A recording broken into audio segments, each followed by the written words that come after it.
I just wanted to work. That's all I wanted to do. Kids wanted to play. I wasn't used to playing sports, nothing like that. I just wanted to work because that's what my dad taught me.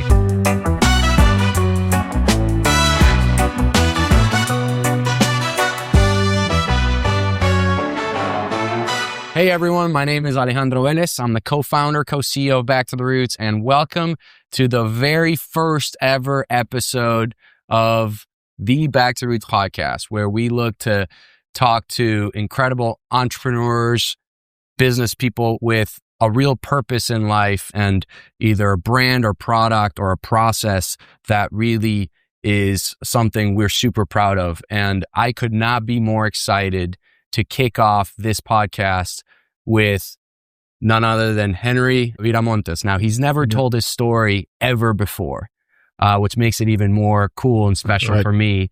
I'm a little nervous, but just overall, more than anything, super excited to get started. So with that, let's get going. How you doing, Henry? Very good. Thank you.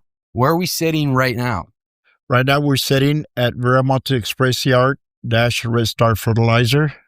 And I'm the founder of Viramontes Express and Red Star Fertilizer. So let's maybe start back to your roots. Okay. This is, I think, 1919 or 1921. Your dad moves from Mexico to here. Down over here.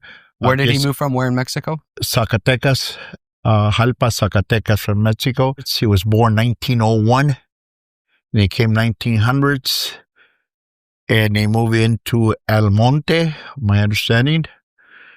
He worked as farm labor. He lived in a boarding house with some other people and worked in the fields. And he met my mom. And he moves to the Inland Empire from the beginning? No, he moved to El Monte. Okay. Where's that at relative to where we're sitting That's closer to L.A. Okay. Because we're about, just for everybody, we're about an hour and a half from east of LA, right? LA, yeah, about an hour and a half. So my dad went over there, then he worked in the fields. He met my mom.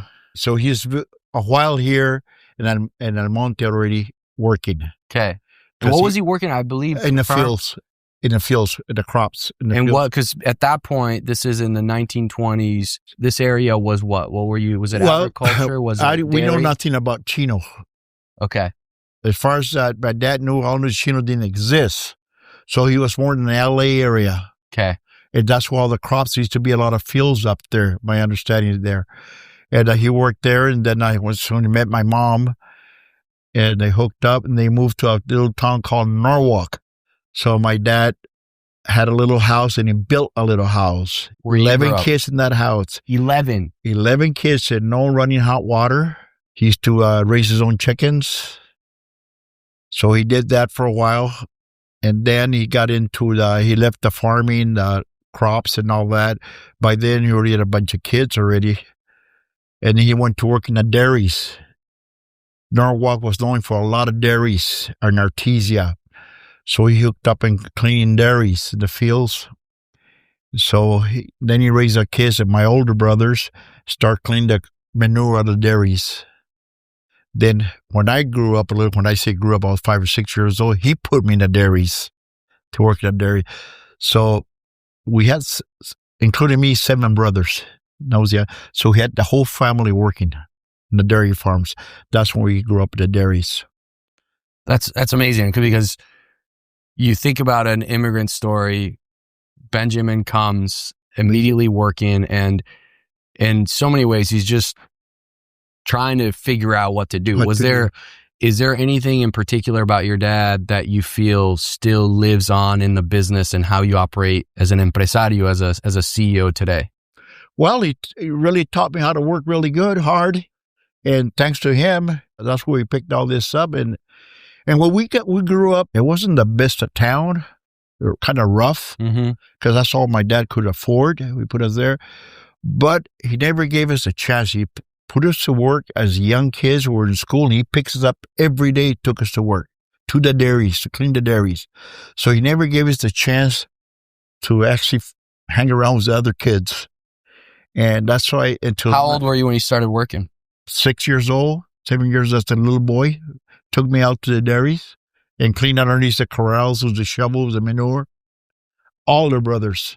And then as I got older, my dad got sick and I went to high school and I felt lost. And at that point, what was the business doing? There was about 4 still trucks. cleaning dairies. So cleaning dairies, but now there was now that my two brothers few trucks, 4. There only 2 or 3, maybe 5 trucks, and they split it. My older brother split it. So the younger brothers, 6 brothers and you. So you were the youngest one. I was the youngest, so I went to work in a restaurant washing dishes, and I dropped out of school because I was so used to working for years and years and years. And when I went to school, I was lost. High school. And I just wanted to work. That's all I wanted to do. Kids wanted to play. I wasn't used to playing sports, nothing like that. I just wanted to work because that's what my dad taught me. Grammar school, junior high, I went to high school. My dad was 36. He wasn't around me. So I went to work at a restaurant. Didn't care for that too much because I wanted to go back to the fertilizer, what my dad taught me. So I went to work for a company called Coast Fertilizer. And we used to bag for them bags and by hand and bales, fill them by hand, close for. Then I got a chance to get my driver license and drove truck for them, haul it to the stores. And at this point, your brothers were running your dad's company. Yes, by then they were running my dad's, but they which was the waste collection and trucking, a little bit of trucking. And take it to the girls. Yeah, they took over that. And in parallel, you did not join them. I didn't join them. I did for a while. I should say I did for a while, but they were young. But you were young? Yeah, I was very younger, but they were young too. And they didn't know much of it. They're spending all their money. They couldn't run like my father. So they kind of broke it up, and I had to go somewhere. So that's why I went to the restaurant, went to Coast Fertilizer to work. Did that for a while, bag fertilizers. And then what does that mean, but to bag fertilizers back then? We bag fertilizers like we do it right now with all these machines, but we used to do it by hand. Because I always had that fertilizer behind me, the soil man behind me. So I did that. When you say by hand, actually by hand? Yeah, we fill up those bags, open mouths, and fill them up with a shovel. So at 16 years old, you buy your first truck. Yes. You're bagging fertilizer, selling to the mom and pops. There was no the Home Depot. There was no Home Lowe's. Depot, nothing like that. I got my truck and I wanted to do something. So I went out looking around, and I found a place called Downey Fertilizer, Red Star Fertilizer up in Downey. And I had this truck, and I met this guy named Paul. And this is Paul Bernhardt. Paul Bernhardt used to run Red Star Fertilizer. Okay. So Paul gave me a job, and then I brought in fertilizer from my dairies too. I went to my brother, said, I need some fertilizer. What are you going to sell it to? I said, I need some fertilizer. To go to Paul. And then I was taking it to Red Star on bulk, just a little bit of work. And I told Paul, hey, I can haul your bags out to the nurseries too, because I did it for Coast. So that's right. He said, how are you going to do it? I said, load up my truck to the back by hand, and I'll unload it by hand. I said, really? You betcha. So he gave me the loads on Sundays nobody want. That was 19, 20 years old. I was strong. And then Paul see me and he gave me an opportunity. He said, I could use another truck to haul bags. So my next truck I bought was just a flatbed. So we just hauled bags on it. So I did that for quite a while. Then he had an opportunity to buy another truck. So I stayed with Paul all these years and years. And actually, I like a father, he took me in. And then when my father passed away, I was 19. And then Paul used to do his soil amendments. So he gave me an opportunity to make his soils. He knew I know how to do it, as my dad taught me. He said, I need somebody to do soils for me. Will you do them? I said, sure. What's the difference between a fertilizer, which is what you're doing, and then soils? Well, when I say soils, we got the fertilizer and mixed it with different wood shavings, stuff like that, sand. So now we made a soil amendment. And that's where we get it. And Paul taught me how to do all this. And then we needed wood, sawdust, redwood sawdust, cedar redwood. And the only place we found this was in Terabella, Porterville up north. And I told Paul, give me the opportunity. I'll get me a truck. I'll go get it for you. He said, but you're doing this. Let me do that. So he gave me, that's my first big truck I bought. And that's where I stayed making the soils. And they were in Downey, and then we moved to Chino, I believe in the 70s. And at that time, I couldn't afford a house. I was still renting a house in Norwalk. But you had because you're putting all your money into buying trucks. My business you kept reinvesting in the business. My theory was all the time was my brothers always thought I was kind of dummy. You say you're too young, you don't know what you're doing. Because Paul told me, hey, your business come first, because that's where that's gonna feed you. So when we came to Chino, Paul came and I came over here. I said, boy, Jesus, Paul, I went up there and I don't know, I can't even find a house. So he lent me $10,000. And I came to Chino, looked for a house, a brand new house. I think I paid $68,000. Paul lent me $10,000 for the top. I said, how in the hell am I going to pay this bill back? But I paid Paul back, and that's how I came to Chino. And then I ended up staying here. Another opportunity came up by another truck, and Paul got bigger and bigger. The years went by, years and years. And finally I met one of the owners here, and passed away, and the owners left it to the daughter and their son-in-law. When the son was an attorney, the daughters really didn't want it, the attorney didn't want it. And Paul came up to me. He said, Henry, chance to buy Red Star, buy it.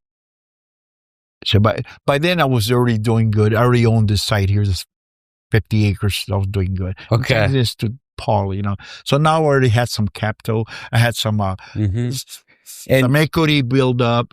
And I want to go there because you just I love you just throw something. I already own 50 acres here in California, which is, how did you get to buying this property and how did you keep growing? So many things. When I bought this property here is 50, Paul was there. Actually, it was 42 acres. Paul had 10 acres there. I was working with Paul and I already had money. And this came up for sale, neighbor here. And Paul said, hey, the neighbor's selling. They're losing their price opportunity to get it. So you bought the property next to Red Star? Next to Red Star, I bought it. Got it. Next to here. And so I talked to the owner. And you were still working a supplier. For Paul. A supplier for Paul. Yeah. So you had your trucking company. I already had my trucking company. And it was called Viramontes Express? It was Viramontes Express. And I had rent a piece of property because it was getting too big. I couldn't park them all here. Paul, all your toys? Yeah, for the toys. So Paul came, hey, the neighbor's coming up for sale. The owners are selling from LA, some investors from LA. They want to dump this property. You should look into it, Henry. I said, all right. So I look into it. And then it was nothing here. Nothing here. It's a little building. I understand this used to be a slaughterhouse at one time back in there, or pig farm, whatever it was. So I went to the bank. They wanted like, I don't know, $1 million for it. I said, no way. There's nothing, no structure in there. We won't lend you money. Can't lend you no money on it. So I said, what do you, Paul? Said, you should get it. I said, well, geez, I went to the bank and they know. So Paul hooked me up to a lady that does loans. I went to the lady and she told me, well, Henry, the only way we can get you some money is you got to go through a shark loan. That no bank's going to lend you the loan because there's no structure there. It's empty field. The banks won't touch it. I said, well, I got it. By then I already had a nice house. I said, well, put my house up. I said, no, but bank won't do it. But the lady did tell me I can get you a... Even with your house as collateral? Yeah, this bank wouldn't touch it. The bank, they wanted like 60% down. There's no way I'm going to get that. $1 million, $600,000 down payment. I said, no, I can't do that. This lady told me, Paul introduced me to the nurse, forget her name, God. And she told me, well, she did that. So I'll get you a shark loan. I said, what is this, a shark loan? Yeah. So it's not a good loans, but there's shark loans. They're called shark loans. People don't get credit to get this. All right. So I came in here. I went to talk to him. I never met this guy, shark loan. This lady did. She got it arranged, but my interest was crazy, really high. Do you remember what it was? Oh my God, I don't know, 11, 12%, very high. And it was interest only, nothing to the principal. That shark loan lent me the money. He said he wants interest only, Henry. I said, really? Then after I know, yeah, so it's the only way. So I was making like payment like $3,000 a month, $4,000, but only for the interest, nothing to the principal. That's as a shark loan. Then his deal was, we'll try you out for 1 year, 2 years. If you make those payments good, he said, then I'll refinance you again, and then we'll put something in the principal and lower your interest.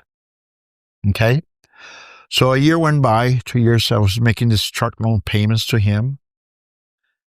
And then by then I had built an office. I built a shop. I went to the city, got a permit. I built something. I built the scales. Then I went to the bank. The bank came and said, okay. They lent me the money. Went to the bank. And that same lady got me the shark loan. She said, now we go to the bank. Went to the bank. Say, okay, now we're going to approve your loan. So what did you do with the shark? Well, let me tell you what happened to that day. One day I'm sitting out here. There's a guy comes up in a station wagon. He comes driving around. I went out, came by there. Can I help you? What do you? Well, I want to see the property that I own. Okay. By then I'm good. Then he talked to me. I said, you Viramontes? Yes, I am. He said, I'm the one who put the money for you. That's the first time I met him after that year. He said, I understand you go to the bank trying to get a loan on this property. I said, yes. He said, you don't need to do that. You were with me for a year and a half. I'm going to refinance. You don't have to go to the bank. He said, I'll change the loan and give you. I said, no, that's all right. I'm going to go to the bank now. So that's why I got it turned. I got money for the bank. And paid back the shark. Paid back the shark. When he came, did you trust the guy? Did you not? Well, I didn't know who it was. Because I went up to it. I said, can I help you in station wagon? He said, well, I want to see where's my investments at. Then I talked to Sandra. This guy said, oh, you bet him? I go, yeah. She goes, those guys have a lot of money and they invest like people like you. He said, but I told him about you and he don't want you to go to the bank. He said, he'll refinance you and charge you. I said, no, I want to stay with it. Why did you smart not move? He goes, Henry. Okay. Yeah. Yeah, and these guys, that's the shark loans, what they are. But I had to go with it because the bank that time would not give me the credit. Now we're okay now, just now. And this was, I want to go back to Paul as the last, he was the one you said, and you told me in the past, Paul saying, you've got to do it. And that was one of the biggest investments for you. And why did you listen to Paul so much? Yes, because Paul was a very smart man. Like I said, looking like a dad, he was a very smart man. And what made him smart in your eyes when you say that? Well, the way he helped me and the way he'd run the business, he run those businesses, and the way he talked, the way, he always, and he took me to, he had this, restaurant, did a lot of conventions, and he took me with him. So I was young, he took me with him, he introduced me with him, and he helped me all this. I knew he was a smart man in business. He was a very smart man in business. And that's why the corporation had him there. And as the years went by, he lost his wife, And then I bought this one. I had this, and then they wanted to sell it. And Paul said, "You better buy Red Star because the permits.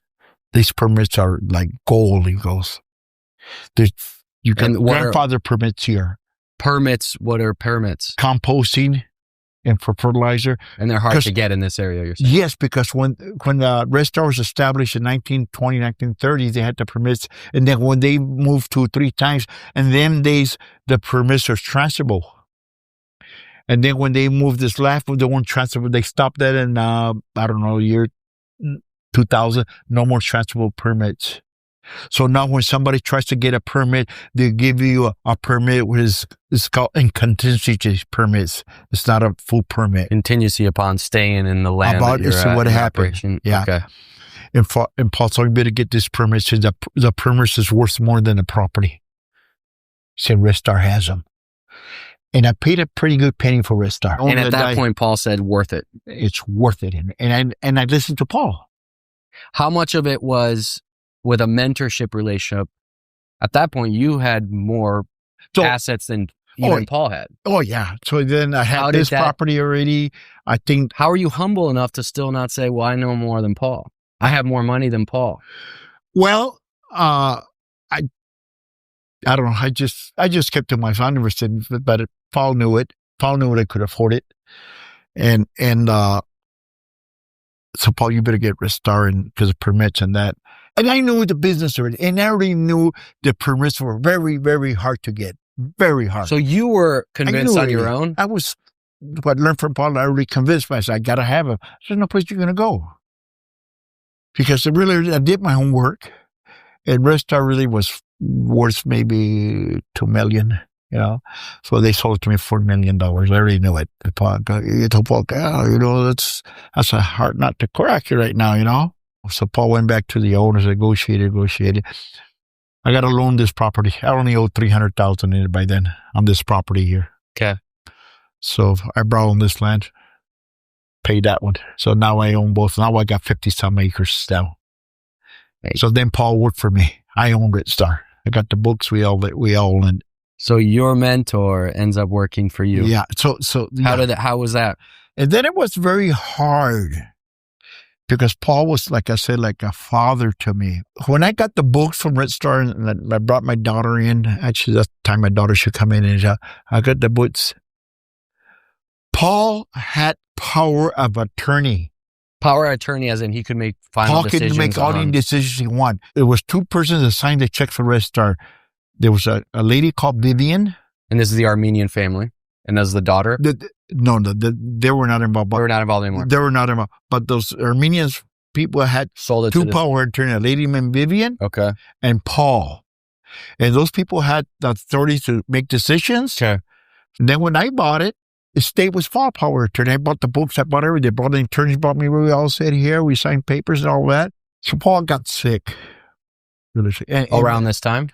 He got sick. We already owned it, and Paul was getting sick. I said, Paul, it's been years and years. I owned it years. It's been years and years. Oh, so years you owned, but you still kept them as power of attorney. Kept the power attorney. You didn't want to have that conversation with them. Yeah, never had. I didn't exactly. I didn't want that conversation. I'm old school. And you trusted him. And I shake hand. Sure. Was there a time in which you guys disagreed, even during those few years where he had power of attorney? But I never told him anything. Yes, I disagreed some, but I kept it to myself. You let him make a decision in which he you made thought all decisions. Even if you thought they were wrong? Yes. Why? You had the power. I don't know. That's, my daughter knows that. I don't know. And that's, I was old school like my father. I grew up and it was just a handshake. That's all it was, you know. If he told me to do this, I did it. Paul, you know. If you only had seen the old buildings we had, that's the old machines we had, Henry. all that. You own the place. Yeah. You got a tremendous amount of experience thanks to your mentor. He taught you, and then now you had real life experience, and you had built this. Yeah, I mean, this empire. Yeah, and you are humble enough to. Yes, correct. To just put your ego in your pocket and let the person who built who you are make decisions, even if maybe they were poor decisions in your eyes. I know it. I know it. It was appreciation. At a completely like astronomical level is a word that I just, when I talk to you, appreciation for hard work, like for work itself is so beautiful, Henry. And I feel like that is so rare. And I think that is something that is so special. That is not, it's not that you work hard or you're a great business, like you appreciate a person. Yeah. And yes. Like I'm still old school and I still believe in that. Even my daughter, Dad, you can't do that. When I said, I let it go. He'll come around. He'll pay. He'll do something. I still do that. And my daughter's. I was going to say the second word, I wrote this down. I feel like in a weird way, and it's an oxymoron. It's like contradicting because I wrote, you have low expectations. Is that true? Yeah, I was still that same way. Don't change. I talked to Paul. I said, Paul, I love you as a father. You know I do, Paul. Said, I got to change this and add Susana to it, my daughter, because I hope you live to 100 years old, Paul. Someday might happen. Because I know we got to. We got to. That week, his wife calls me. She said, Paul's in the hospital. I said, what? I said, we have a meeting 9:30, 9 o'clock. Well, he's in the hospital. But you see, he had lost his wife. He remarried. And yet we were a young girl. She called me. She said, Paul's in the hospital. So on the day he's supposed to sign away his power. We were supposed to have a meeting, do this, and take the power of attorney, add my daughter to it, you know. Yeah. They call me. I get the phone call. They say he's in the hospital. So I got the attorneys. I told Paul, he said, I'll sign him. I did it in the hospital bed. 2 weeks later, he died. When you think about, and this is the last question about Paul, because I want to get to where the business is today. Can you give me an example in which maybe a tough decisions you've had to make more recently on the business? Paul taught me customer's always right. Like when I bought a truck, something like that, I went to him. He said, yeah, you bet you. That's the only thing that's going to get you moving up. You need money to make money. Mm-hmm. And yes, stuff like that. Yeah, you bet. Tips like that. You've done, the business today has moved from where it first started was trucking, which you still have, Viramontes Express. Yeah, and I started the trucking business to supply wet Star. And then from there now, how many trucks are a part of Viramontes Express? 50. You have 50 trucks, and then you now own this land and all the Red Star, which does, what does Red Star do? And maybe kind of some examples of some of the customers that you serve. Still does what they did before, packaging. Packaging of what? Soil amendments. So I say soil amendment, fertilizer, compost, and all that. And I brought it to a different level. Paul, one thing about Paul, he was always low key, kind of keep it old school, and that's what he taught me too. And then when I brought my daughter in, she's the one that got me going more now. I'd probably still be like Paul, but she's the one that started this. I don't know if we'll see later, automation, all that. And she's the one that brought it up to where we're at now. Yeah, so I kind of turned it over to my daughter now. She runs it. She's like me. Yeah. And she works very hard. And how are Paul and Susanna, your daughter, different? And how are they similar? Susanna's like me. She's a hard worker. She's like an old school, like my kid taught her. But yet she gets some modern days. But she listens to Paul too a lot because she know I listened to Paul. She did. So my daughter did what I did. Listen to her father. How are they different? There was much difference. Well, sometimes my daughter would say, "Well, Dad, Paul kind of old school. We better go this way now." My daughter was more than your generation. So you're right. Tell me about a time you screwed up. Like I screwed up? Made a bad mistake. Bad mistake? Yeah, bad decision in business. I remember one time I got into hauling some modular trailers. Something I didn't know. And I listened to other people. So I'm going to go haul some modular trailers. So I didn't know nothing about it. So I invested some money in it. Bought some trucks. That was really bad. I lost my trailer, lost that. But I still kept this part of the business aside. That was a really bad decision. And Paul had told me, and I had told Paul, I'm going to get this. Think about it, friend, very first. Very good, because you're getting something that you don't know. That you don't know anything about. You know nothing about it. And he's right.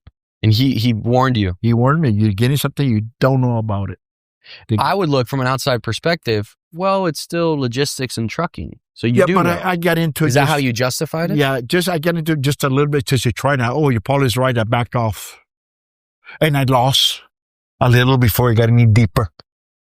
So I got out. Yeah, that's a bad decision there. Yeah. And some properties that I bought, some were bad, some are really good. Like that would be behind that one, or was that one? That's 140 acres that I bought. You still have that today? I still got them. And that was a bad decision? I should have did my research on it first. I should have talked. Where are those 140 acres? I didn't even know you owned 140 acres. That's in Hammond. Where is that? Hammond, it's about 65 miles from here. It's close to Temecula. 140 acres. 140. That's 140 acres that you own still today? Yeah, I still got them. It's something that mom said, oh my God. It's basically just for acres. I think of it as football fields. It's about 110 football fields that you own. Yeah. Yeah, 40 acres, 44,500 square feet in an acre, actually multiply.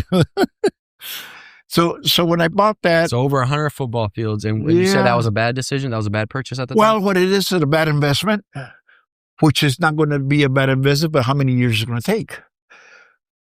Real estate, they don't make it no more. The old saying, that's what Paul should tell me. They don't make real estate no more. So that was one of these deals that I wanted to buy real estate. Once I was going to get into the real estate business. I was having a little extra money. So I bought that. I bought some, actually it wasn't too bad, but it overpaid for it maybe at the time? No, I underpaid, but I thought I'll be able to turn it over by now. It's probably worth a few million right now, but I didn't overpay, but I should have done my homework. I should have got people that do that, escrow people they do check for you, pay a few bucks. And you didn't do that? No, you didn't do that. Why not? Why not on this property? I like I said, it happened in a handshake. I knew. Did you trust the owner at the time? Well, I knew him. You knew him. They got it from the father. And there's a place I used to go hang around with, and I knew the people that are getting older, and they always just say, I'm going to my ranch up in him, and going to my ranch up. And I knew when the hell it was. They told me they had 140 acres. And I told them one time, hey, whenever you get ready to settle, let me know. Oh, saying like that. Having lunch or drinking a beer or something, just let me know. Years went by, and each time I seen them, I say, yeah, you going to sell me your ranch? Get out of here. Don't, my daddy left me. I don't want to sell you my ranch. Well, one day I go up there, so you ready to buy my ranch? I said, holy cow. I said, well, she told me, put your money where your mouth is. It's all right. And we were really good friends. Yeah. She told me, I don't even know where it's at. He said, well, give me the address, go see it. He said, go look at it. All right. Came back. Took my daughter. We came back. I took to Ann. She told me, I tell you what, I don't want to sell it because my daddy left me that piece of property and my sister wants to sell it. But I'll tell you what, I'll sell it to you. My daddy appraised that 15 years ago. Give me the appraised money. I said, when did he appraise it? 15 years ago. I'll buy it. All right. It was that was it. And that was the decision. You shook his hand and you bought it. Great. And why did that, do you think it didn't turn out? Because you thought it just wasn't liquid enough, or what? Well, I can't do a lot of stuff there. It's ag. But then after years went by, I said, hey, the place we could do some. What was your vision with the 140 acres? Development. Like real estate? Yeah. That's wow, what I that's do. bold. And now I can do that. I can cut it in 5-acre parcels now. So, but I paid under $1 million. So was it actually bad or was it good? No, it wasn't bad at all, no. But I should have did my homework. You should have done your homework. Yeah, I should have. What can I do? What can I do there? You know, little things you can't do. Then we bought another piece of property and another one in Wasco. We got another yard in Wasco. So are you still thinking real estate? I love real estate. You do love real estate. Why? Like I said, they're making more, and that's good investment. Do you see yourself as a real estate investor or as a waste? Well, you got to have the business to get the real estate to afford that. So your business pays the real estate, like all the monthly expenses that come from it. Yeah. So we bought property in San Jose there. And you see that as a store of wealth, long-term store of wealth. Yeah, it's for the kids. Henry, you're 74 years old. Yes. What time do you come to work every day? I get up every day at 3:30, 4 o'clock in the morning. I'm here at 5.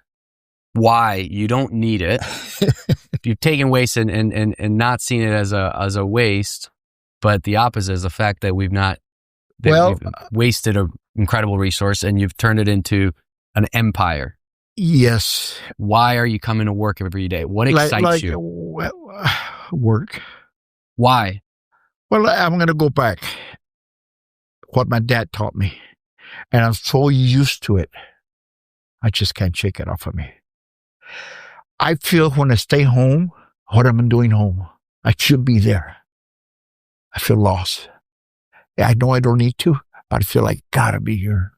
I'm addicted to it. When you say you're addicted to it, what part of it makes you addicted to it? I would like to come and see the equipment, like to get in I still drive the tractors. I still work with the guys outside.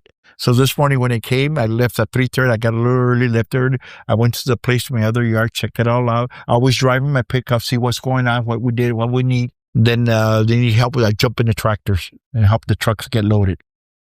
There's a lot of people that come around, they're looking for Henry, and I said, I don't know. So I still like that. That still doesn't go away from me, driving a tractor.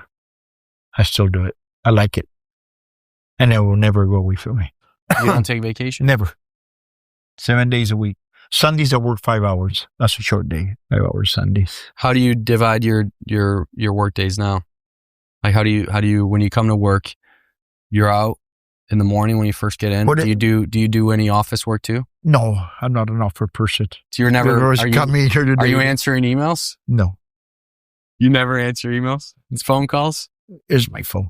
Son loves my phone. I love it. Oh my gosh. That's the she phone. She bought me a little smart phone. I don't use it. God, I wish there were more people like you, Henry. That's my phone. This is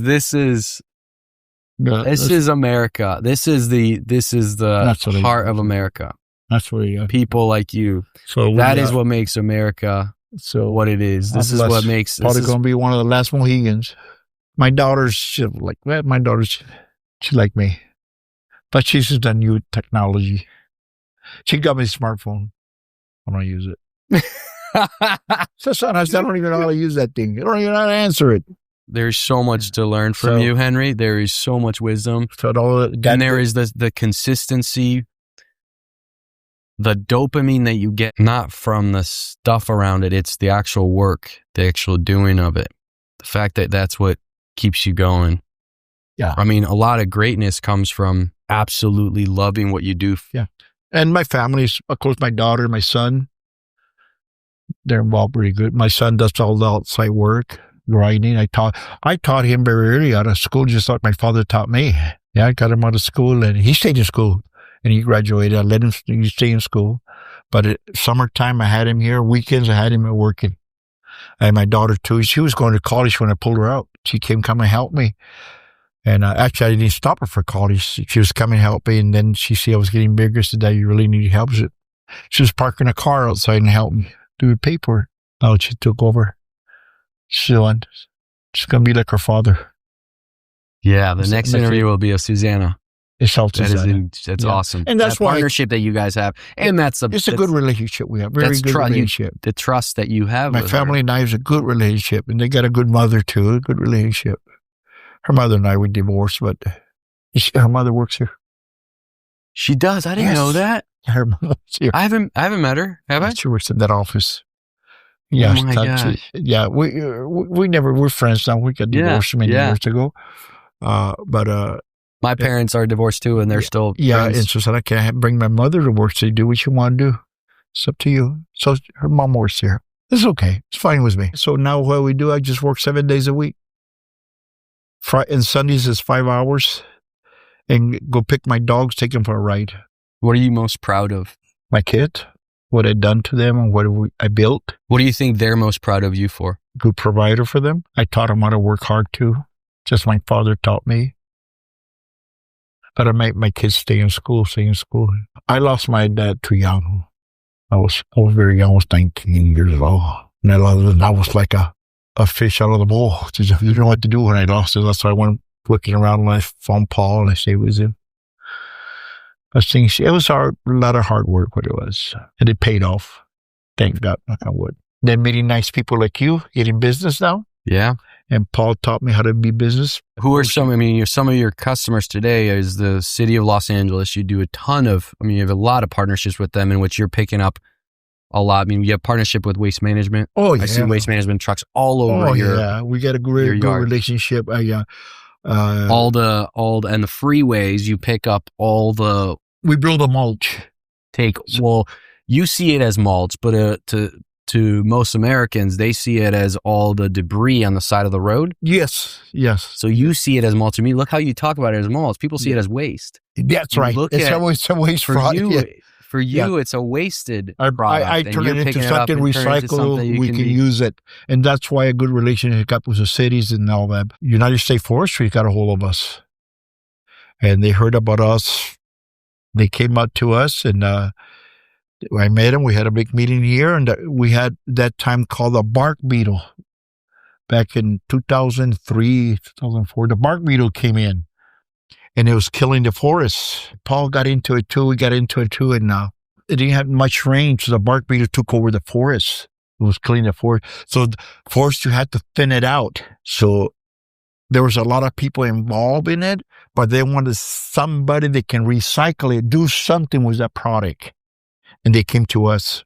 And they said, what can you do with this product? Well, we can bag it. We can do this. We can do that. So they gave me some funds. Okay. The state did. So what do you need? So I need some guys to do it.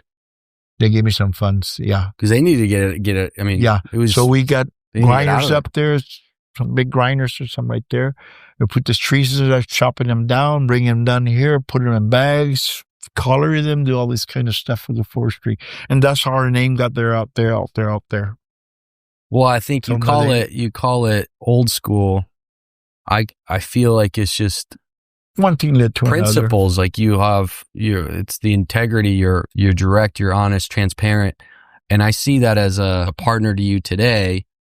Your reputation almost reminds me of how Costco thinks about costing also. which is bottoms up entirely. And I want to know what your cost is. And I'm going to make, Costco specifically, and the whole sole price philosophy and Senegal philosophy was, 14% margin. And that's it. I'll take 14% markup or margin on my cost. And I feel like you have that reputation in the lawn and garden space in which you aren't trying to look at how much profit I can make. You're saying what's it going to cost? Exactly. And I think Susanna helps you understand truly what your costs are. And you're just going to say, I just need to make a reasonable margin. And even if they're willing to pay me more, I'm not going to charge you that. That's exactly how we do it. We get a contract, we do something here, we figure everything out, and then we add what do you need? 10, 15% markup? There it is. We don't try to do this to every product. No. What's the cost here? What's it going to cost us now? Fuel-wise, and we put the markup there, whatever. We don't gouge people. No. I can speak. That is the reputation you have built. Yeah. And people know that out there. And I love a mentor of mine that comes to mind, gentleman named Scott Manning. And he has so many philosophies similar to some of the things that you talk about and Paul taught you. And it's this idea of trust is built in droplets, and it's built in droplets, and it's lost in buckets. Like doing things consistently over and over is how you build trust. And you've done that. It's all about trust, and people trust you. It's a word of mouth. If you're dishonest, the word gets out, you're going to go down. You're honest, truthful, people don't know that, they'll come in. I don't got salesmen. It's all word of mouth, trust. Amazing. We hear on it, it's Seattle, California, all that. Viramontes, it's all trust. Handshake. Henry, well, this has been an absolute treat. What an honor to make this be the very first Back to Roots podcast. I will remember this forever. I think it was not planned for us to launch a podcast. It was, we were together last week. First time we met. We started talking. We hit it. And I just said, you know what? I would love to share your story with the world. Okay. He's never shared his story with the world. And that means I'm going to launch a Back to Roots podcast with my co-founder, Nick Hill. We said, let's do it. And this is so cool to have you be first. And I'll tell you why. Back to Roots' DNA has been about taking waste and growing food on it. This is the epitome of building an entire empire in California from waste. And even how he talks about what most people see as waste on the side of the road, he immediately calls it mulch. The word waste doesn't exist in his vocabulary. He says, well, what can I do with it? Everything's about what can I do with it? The appreciation that he has, low expectations for so many things, which keeps you just focused on what you do every day. I love it, Henry. Welcome. Thank you for having me. You're more than welcome. Thank you. All right, with that, this is a wrap. Thanks so much for tuning in to the Back to the Roots podcast. We're signing out. Thanks, everybody. Thank you.